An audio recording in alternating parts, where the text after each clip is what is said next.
Greetings. I'm your host, Glen Alex, and this is The Glen Alex Show, the 2023 Positive Change Podcast Award winner in health and wellness and finalist in psychology. Each episode of The Glen Alex Show focuses on a different aspect of health because I believe in total health. You are whole, and all of you matter. And I am on a mission to help you be joyful, connected, confident, and complete. The life experience I call wealth, WELLTH, which is health plus other riches. Please consider that those living in total health or even in pursuit of it have no need to oppress, control, or diminish anyone else. So please join us on this journey so we can make the world safe and loving for all human beings. For more information about my work, please visit glenalex.com and stay tuned for this enlightening episode on people pleasing with the Nope Coach.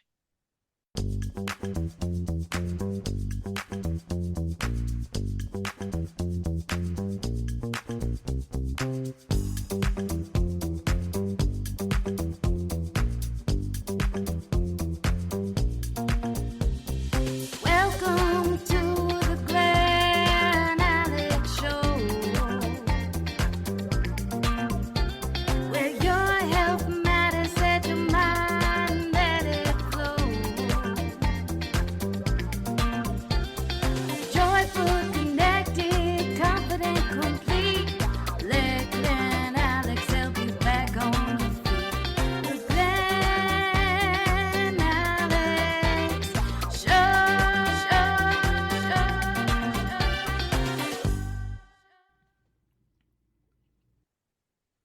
Suzanne Culberg is a compassionate boundary coach who helps you navigate your journey to self-care and fulfillment. She's here to help you break the cycle of putting yourself last and instead build the confidence to set and maintain healthy boundaries. Suzanne is on a mission to not only help women set boundaries for themselves, but also to make boundaries normal. She believes we should be saying no more often. Suzanne holds certifications in neurolinguistic programming, sacred depth, fitness, and earned a bachelor's degree in medical science. Suzanne lives in Sydney, Australia, with her husband and two children. When not coaching, podcasting, or writing, Suzanne enjoys reading, diamond dots, and yoga. Hi, Suzanne. Hello, thank you so much for having me. Oh my gosh, thank you so much for being here and for navigating the time difference It's fun between living here in the and there. future, but the time zones can be a bit dicey. Yes, yes. You are in the future. That's really never thought of it that way. Okay, well, I'll catch up with you one day. Before we get into anything specific, please tell us how you became the note coach. It's a very long story, but in a nutshell, they say you teach what you most need to learn so that you can learn it. I wasn't able to say no. I was basically a doormat. People often call people pleasers a doormat, but I Yes. was more the exploding doormat. Like I would say yes, but that little seed of resentment would be there until eventually it would erupt in like, after all I've done for you. And I'm sure many people can relate to that. And yeah, it wasn't healthy, it wasn't sustainable, it wasn't good for me or my family or basically anyone. And so I was gonna say went on a journey. It sounds so cliche. I went on a journey, but I did a lot of work on myself and setting boundaries for myself and saying no to things that didn't feel aligned. And people were asking me, "Hey, like, how do you do this?" And the Nope Coach was born from, people asking and being like, "Yeah, okay, actually, I can teach this." So that's it in a nutshell. Okay, okay. Well, even if it does sound cliche that I went on a journey and I started that way, that's the truth of health. It starts with the journey towards on that path. So, what was the triggering event to initiate your path? It's funny you should ask that. A lot of people ask me that, and I wouldn't say there's one. Like, you know how sometimes people can have that straw that broke the camel's back moment. Yes. It was like I was drunk driving and I had a near miss, or I they found a spot and it could have been a cancer, or like they have that. I didn't have that. It was more lots of little ones, but the one that stood out for me, which is on my website, because my business coach person really grilled me until we could come up with one. But I just want to align for anyone listening. It wasn't just that one. It wasn't like this was the pivotal moment and then the skies opened and whatever. Because I think Okay. a lot of people are waiting for that. Like they're like, I'm waiting for my moment. And I think we get lots of nudges, inklings, kind of signs that we can kind of Yes. dismiss. So I just really want to say to people, it wasn't just this one defining moment and then I burst from the stalls and changed my life. It was more, this one was a really potent one. So basically, what had happened is I I had a young child, less than 1 year old. I met another lady at mum's group who didn't have a vehicle. So I would see her at the supermarket pushing her pram, trolley, stroller, wherever you are in the world, what you call it, and getting on the bus with her little bags of groceries and navigating that. And I was just like, that must be so challenging. And I think this is really important. People pleasers, we often don't identify as people pleasers. We're like, we're just kind and generous. Yes. So I said to her, hey, we're going to the supermarket at the same time. Would you like me to pick you up and bring you? And she's like, oh, that'd be amazing. So once a week, I met this woman. I picked her up at her house. We went to the supermarket. We get our groceries. She'd tie her bags off. I'd leave mine open. So when we opened the boot, well, you guys call it a trunk, we'd know whose was whose. It was great.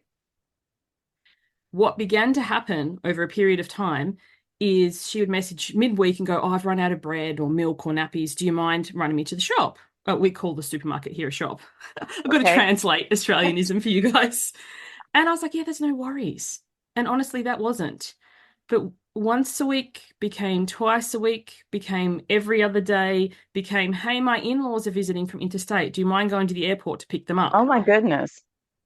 And you might listen to this and think, oh, that's not so bad. The airport was over an hour from my house. So, and then her son had the birthday party. Our children were turning 1 at a park, and she's like, can you drive all the stuff down to the park, like the picnic blanket, the cutlery, the crockery?" And then she's like, oh, but I don't have enough. Can I borrow yours? And then she just kind of chuffed off afterwards. So I'm left with all this washing up and packing up. And so it was becoming a lot. And in the back of my mind, there was a couple of moments where I was like feeling that seed of resentment. I wasn't at the full of moment, but I was just like, this is becoming a lot. But I never once said no. I never once spoke any of this. I kept it all quiet. And then one day we went to a mums group meeting with a whole bunch of other mums, and they had like a public toilet block. And I was in a stall in this toilet, and they're at the sink, this lady and another woman. And this woman said to her, hey, would you like to come to something or other? I can't remember the event. That's not important. And then she's like, oh, I remember you don't have a car. So yeah, don't worry about it. And she's like, oh, no, I'd love to come. Suzanne will take me. She's my little bitch. And I remember I was in the stall and my chest hurt. And I felt like the rash of despair and like really all the emotions at once. And they say the truth hurts. Like we've all heard that Yes. saying. Yes. It does. Like It the does. sting of that, it felt like a physical slap. Like I don't think I could have had more pain if she had physically hit me. I don't know, but it felt like a physical thing, like I am. I am. And yeah, and to be so callous and unappreciated and unassuming and all the things that I'd never said came into my head, like you never offered petrol money, gas money, whatever you want to call it. You never really said thank you. You just All assumed, right. like, all it was just a whirlwind. Okay. And yeah, from there I was like, something's got to change. Okay. Okay.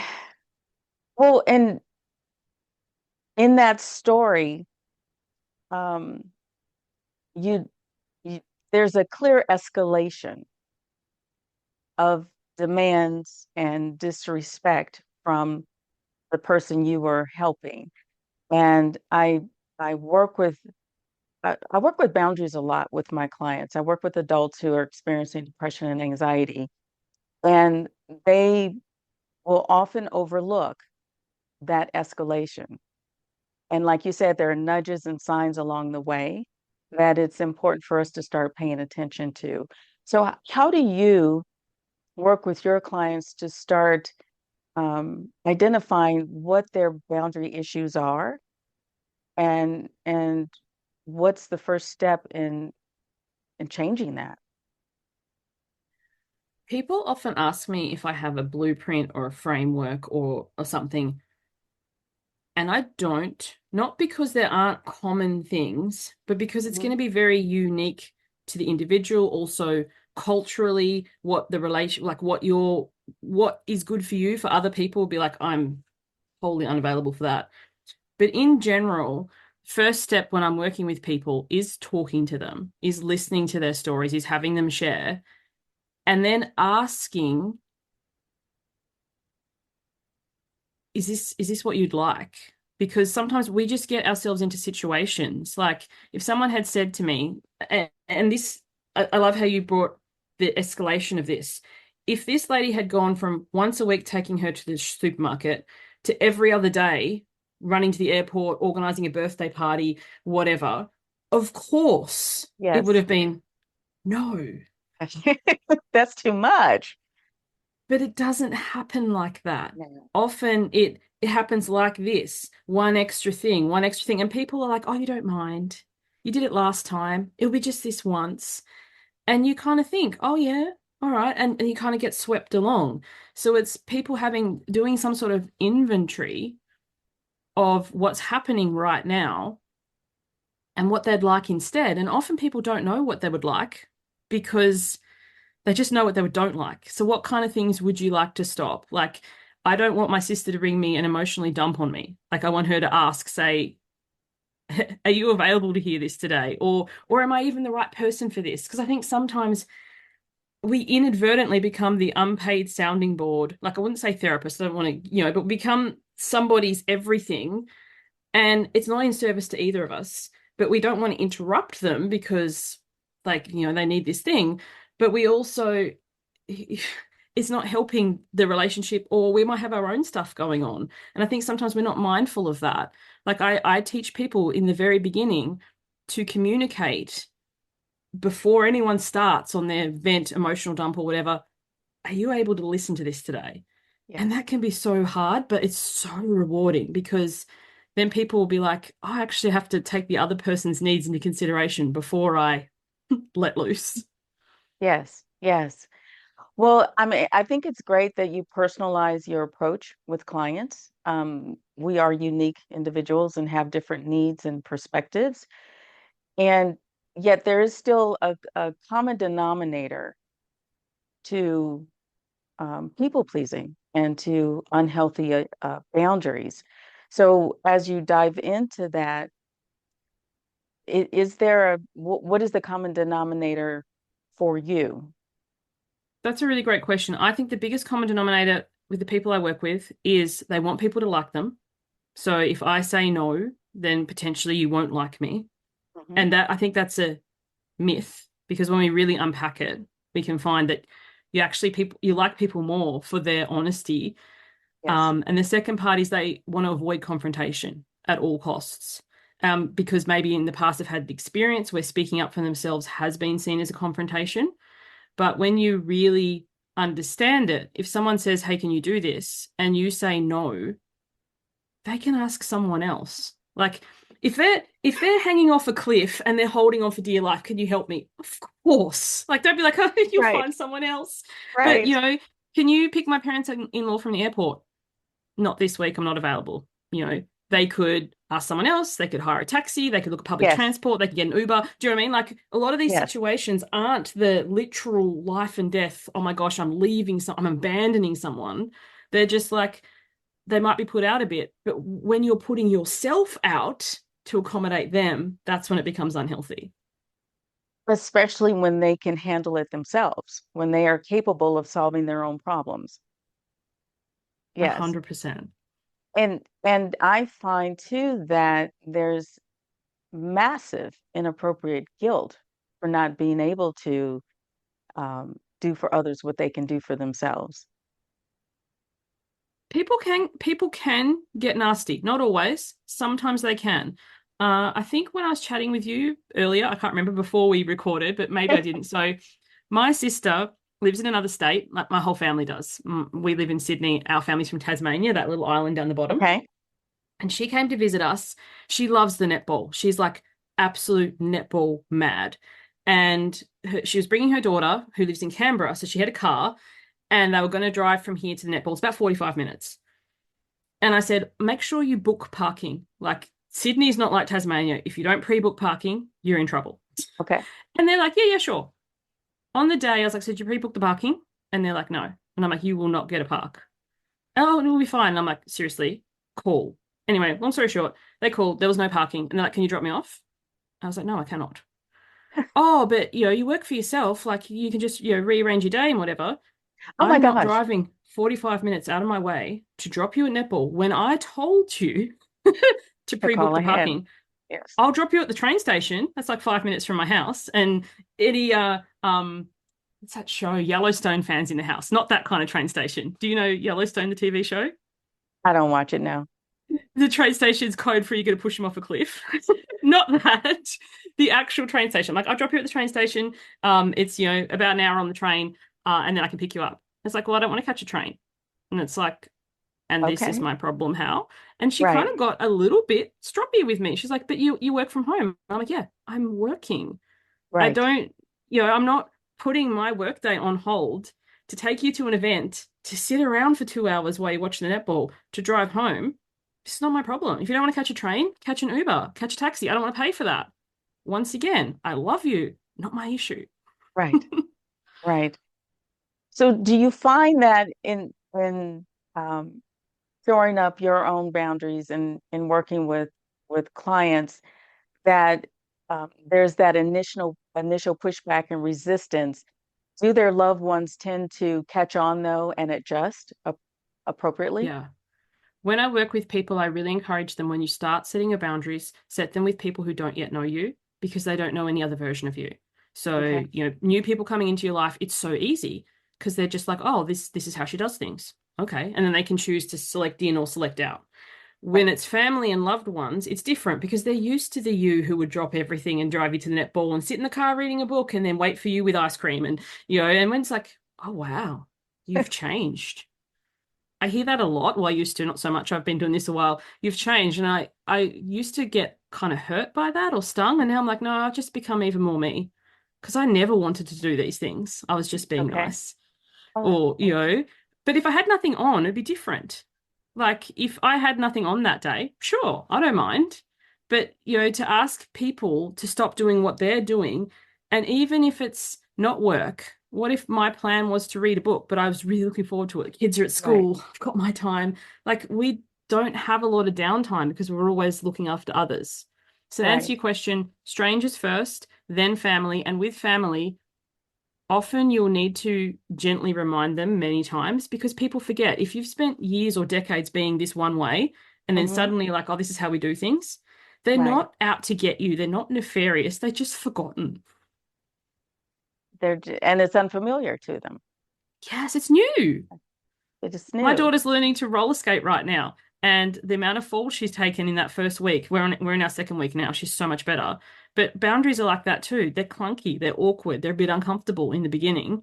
And sometimes Okay. you'll be like, psyching yourself up to say it because you're like, what are they going to respond? Most times people are pretty good. You don't get a lot of pushback. You think you will, but most times you don't. My sister gave me a bit of pushback then. And also, too, her voicing of like, I don't want to catch a train.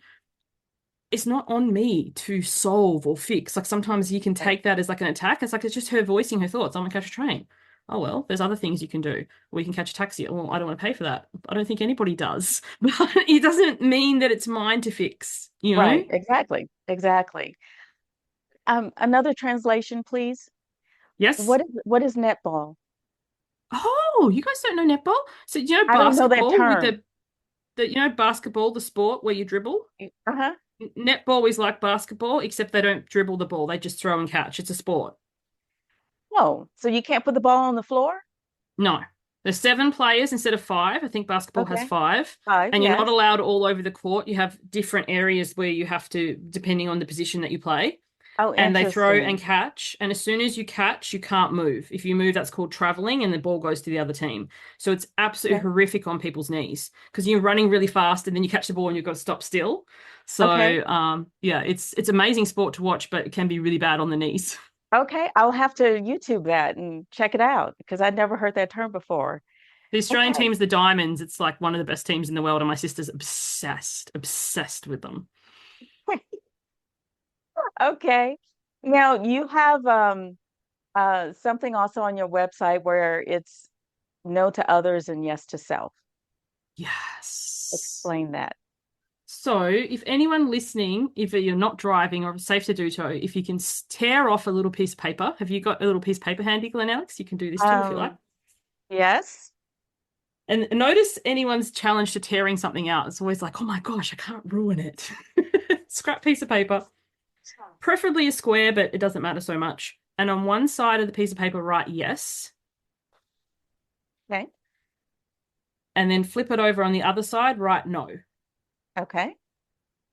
And say you had a plan. I actually want you to pick something indulgent because it's so much easier with work or something. But say you had a plan, it's the weekend, you're going to read a book. I'm like totally into reading right now, like a teenager.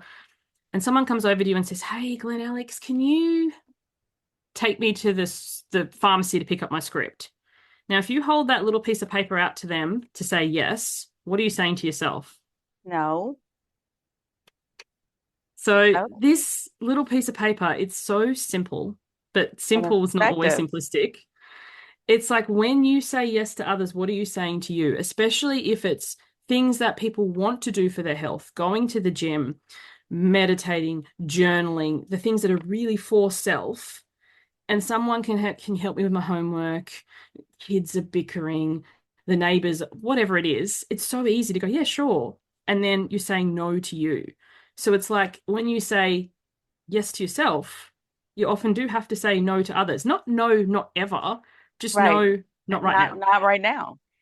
Um, well, that brings up an interesting um story for me is because there was like a 15, 20-year period where I worked 6, 7 days a week.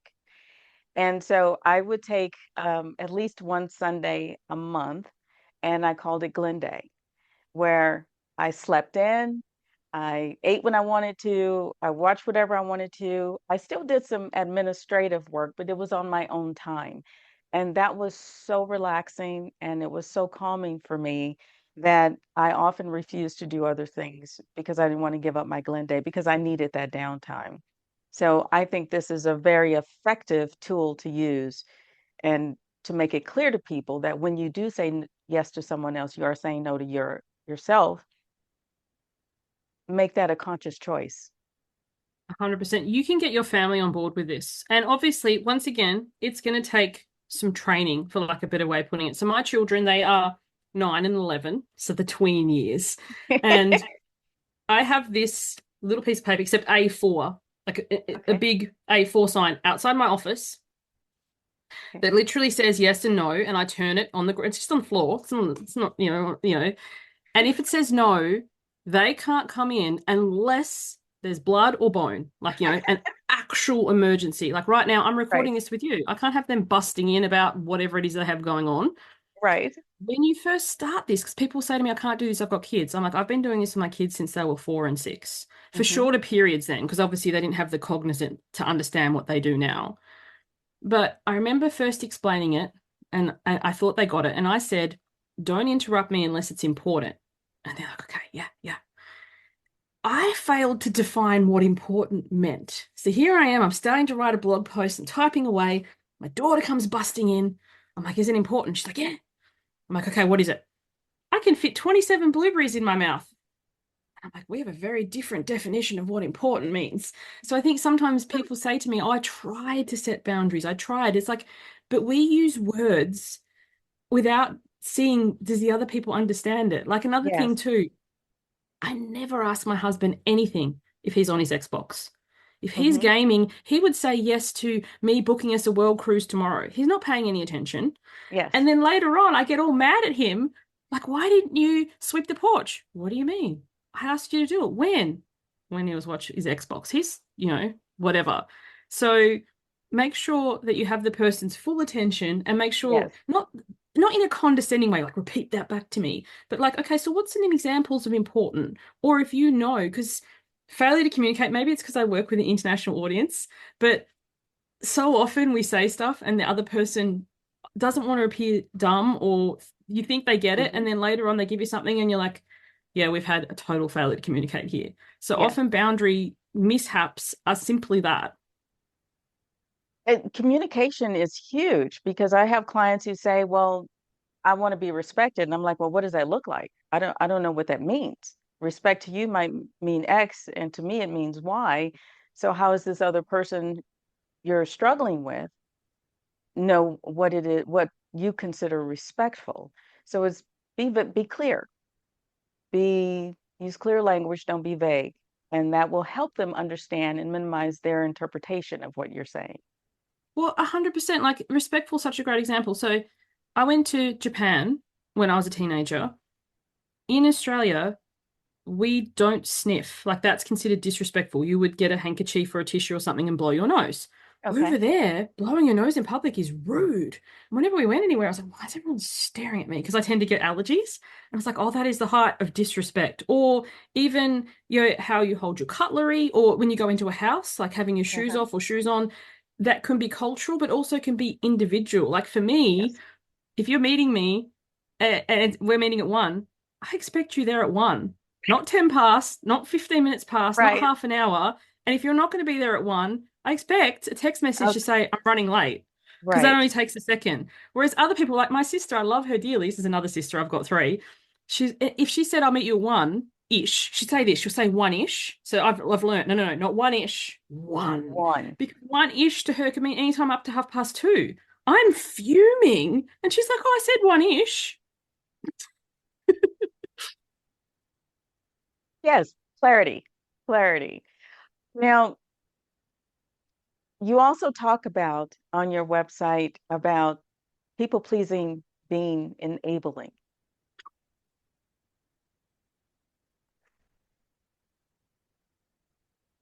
Go for it. It's not going to win me any favors. Some people that listen to this are going to turn it off immediately. You're going to be like, I can't stand you. And that's okay. When I first heard this, I didn't like it either. That's okay. They've already turned off to me when I talk to them. So When I was working with my coach, before I became the note coach and I was on my journey that I don't like, but anyway, my coach said to me once that people pleasing was just as manipulative. Oh, this is enabling, but we'll get to that, as narcissism. It's just that one was covert and one was overt. And I was like, no, no, no. I actually think I left that session. I think I was like, I'm not talking to you. Um, but it was like, because you want people to like you. So you hmm want people to like you by doing things that they want to do and always saying yes and always being nice and always being this. But do they really like you, or do they like the version of you that you've that's put true. forward? And leading this into enabling, it's an easy example with kids because, they are younger and not everyone has kids, but we've all been a kid. My There was one night where my daughter had a project that she came to me at 10 o'clock, so she should have been asleep. I was just getting ready to bed. I was literally putting my PJs on, pajamas, and she's crying because she had a project due. And I was like, when? And she's like, tomorrow. I was like, what is it? I've got to build a diorama. And I'm like, you gotta be kidding. Had I been like, okay, Glenn, well, my daughter, don't worry about me going to bed. Let's stay up to midnight building this diorama. Right. I'm not I'm not helping her.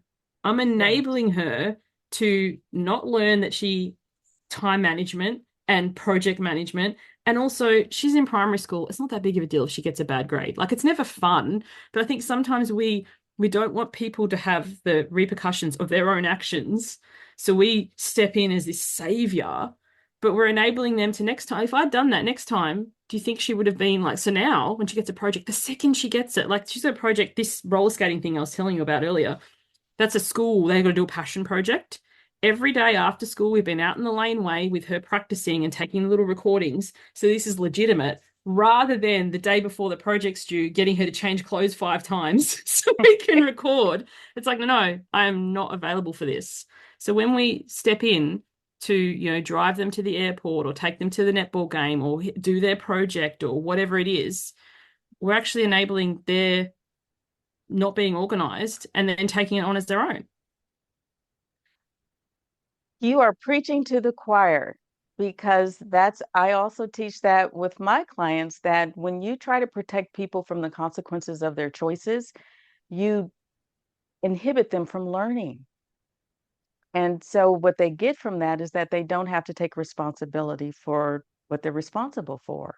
So I totally get that. And I also agree that people pleasing um, is a control issue. Because if you're behaving in a way to get a specific outcome, then you're manipulating them by your actions in order to get them to like or approve of you. Then, yeah, that's tough. That's tough to swallow for people who think that they are just being nice, like you said, yet harboring that resentment inside.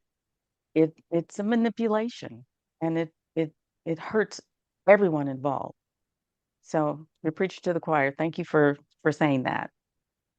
But also too, I suppose it can kind of feel a little safer, as in if I'm not showing the true me and I am rejected or people don't like that, then they just liked the front that I put on, not me. So it's kind of like a more safe thing. Whereas if I'm really honest and blunt, and I am very blunt and direct, and people don't like it, it's like, oh wow, they don't like me. Whereas if they don't like the version of me that I put on, the mask, they said they wanted that and they changed their mind, it's on them. You can kind of absolve yourself of that.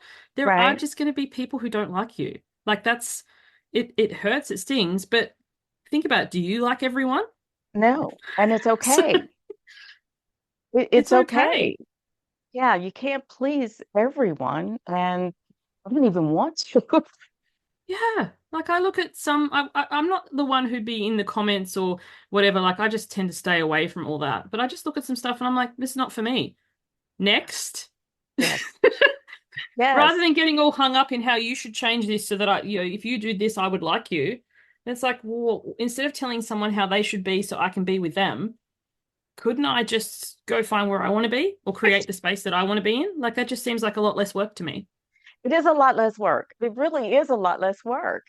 Might be uncomfortable, though it's a lot less work and it's way more fulfilling. Because then you don't need to work out which version of you are today. Like the Yes, biggest thing for me since becoming the Nope coach and just speaking my mind and realizing that some people aren't going to like me, and yes, that still stings, is I don't need to remember which story or which version or, I like this today. It's like, actually, I don't like Japanese animation or I don't like horror movies. I love that you love them. Go see it, have fun. yes, But if you want to see something with me, let's watch a really bad romantic comedy. You might be like, Suzanne, I can't stand that. That's okay. But like finding a middle ground, I think sometimes we kind of have this unknown, unspoken checks and balances in our head. Like I'll go watch the horror movie with you, and then you can come watch the rom-com with me. I can't stand horror movies and you can't stand rom-coms and nobody's comfortable in this situation. right, Whereas instead, it's like, what do we want to do today? We want to go to the movies. What's showing? And it's funny, my husband and I like this. We have very little overlap in the things that we like. And my friends, my family, we've been together 20 years. Like, we don't understand how you two work because you have so few common interests. But I'm like, but when we do, we do. And we're not afraid to say or start watching it and go, this is more of a you thing. What else is there? Rather than suffering through something and then going, now it's my turn to choose the movie. Like if that works for you, you do you. But I can't right. stand watching something that I can't stand just to please someone else. It's just no from me. So saying yes to yourself is no to what you're uncomfortable with or what you don't like. Yeah. Okay. And also saying to them, like, I love that you love it. And I think sometimes people are afraid that if they voice something, then they're worried that's a condemnation of the other person. Right. My husband loves Japanese animation. I love that he loves it. I don't love it. I will say, hey, there's a new something. Like I'll keep on trend with it, or I'll, let him know. And it's funny, my son also loves it, so they're kind of into it together, and they have their little clique. And my daughter also loves romantic comedy, so we have our little clique. So sometimes we'll have a Okay. family day at the movies, and they'll see something, and we'll see something else, and everybody, and then we'll come together for a meal. So I Okay. think you voicing you don't have to. I think the social media we put down and we negate and we get all trolly. And it's like, you can love that. I love that you love that. I don't love that. That's just the end. And then finding common interests with people. Like if you want to go to a restaurant, if the only reason you're going is for the food, like you're not, as in you're going with friends, like as a catch up, that should kind of be a sign. Like it's like, what am I actually going to this thing for? I want to catch up with you. What we do is second. Right. Okay. Okay. Makes total sense to me. Now, um, boundaries is my favorite topic, and I actually see boundaries as the foundation of health and happiness. And I could talk about it for days. Unfortunately, neither of us has that kind of time or patience, probably. Um, so in with your experience, personal and professional, and all of your knowledge, especially in the different areas of your expertise, can you wrap up people pleasing? What's the one nugget, one takeaway you want the audience to have?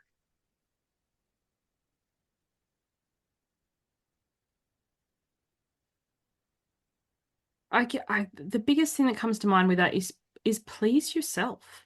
Like self first isn't selfish. When you are happy, when you're enlivened, like when you're around someone who is passionate about what they're doing or is excited about what they're doing, they are vibrant. You can Hmm. see without words their energy, their, I don't know, I'm not woo, but aura. There's something about them that's just like, I want to be near them. And when you are instead putting a bushel on, like they're dimming that because like I don't know if they'll like that, and it's very like juvenile. It's like, when you're at Okay. school and you're like, am I allowed to like that band? Is that band cool? And it's like, all right, let your freak flag fly is what I'm saying basically. And then there will be people who don't like that, and that's okay, but there will be people who love that, and you'll have so much deeper connection and fun and joy than putting on a mask to be something that's kind of a watered down version of you. There's a quote, it's horrible, but I kind of love it. It's like, I'm going to butcher it, I can't remember it offhand, but it's like, I will no longer water myself down for others. They can go ahead and choke. I just love that because it's just be you See and you. trust that the people who are meant to be in your inner circle, connect with you, will find you and they will love you even more. And the people who kind of, it frees them up to go and find their version of that. Yes, yes. Okay. Please yourself first. Mm. Okay, thank you for that. Now, do you have any special programs or anything that you are working on with clients that you want to share? I've got what's called a building boundaries bundle. So it's $50 Australian. I'm happy to give it to your listeners for free. I can give you a coupon code, Glen Alex. I'll give you the link to put in the chat in the show notes. But Okay. basically, for anyone listening, suzannecolberg.com/BBB, because try saying building boundaries bundle 3 times fast. If you put the code in Glen Alex, you can grab that for free. I 100% believe in marketing transparency. So it will literally just give you that course. And then there's also a link there if you want to get my newsletters. Because one of my personal peeves is if I sign up for a freebie and then I can just never get away from the person. So I do send emails and stuff as well, but that doesn't automatically sign you up to my list. So if you're wanting to like get started with boundaries, check that out. Otherwise, I have my own podcast called The Nope Coach. Okay. And best place to check that because it's got 400 and something episodes. So you could look at that and be daunted. If you find it on YouTube, so look up Suzanne Colberg on YouTube, you can look it up by playlist. And I just love that. So you can go like, I just want to look at the boundaries playlist, or I just want to look at the people pleasing Okay. playlist. Like there's playlists of all the Okay. topic I do. Okay. Excellent. Excellent. And if someone has a question for you, how Best would you want place, them to? my website. If you go suzannecolberg.com/contact, you should just go there anyway because my website is super fun and my contact page is the funnest one I've ever seen because if it's not fun, I don't do it.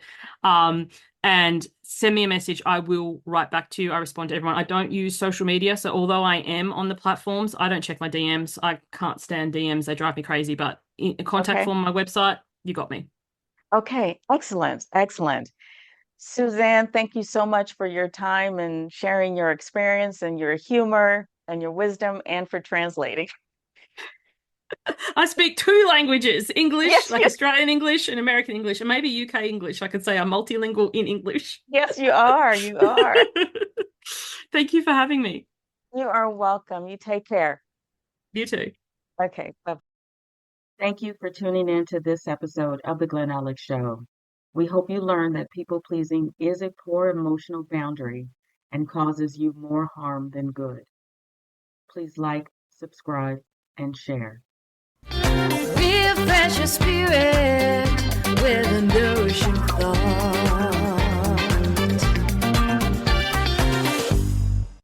Please allow me to leave you with this nourishing thought. Creative director Dinkor Kalotra said, "A healthy relationship will never require you to sacrifice your friends, your dreams, or your dignity." Supporting loved ones and other human beings in need is admirable, noble, maybe even heroic. For example, you're available to babysit your nephew so his mother can go on a job interview. You donate food and clothing to the homeless shelter because you can afford to.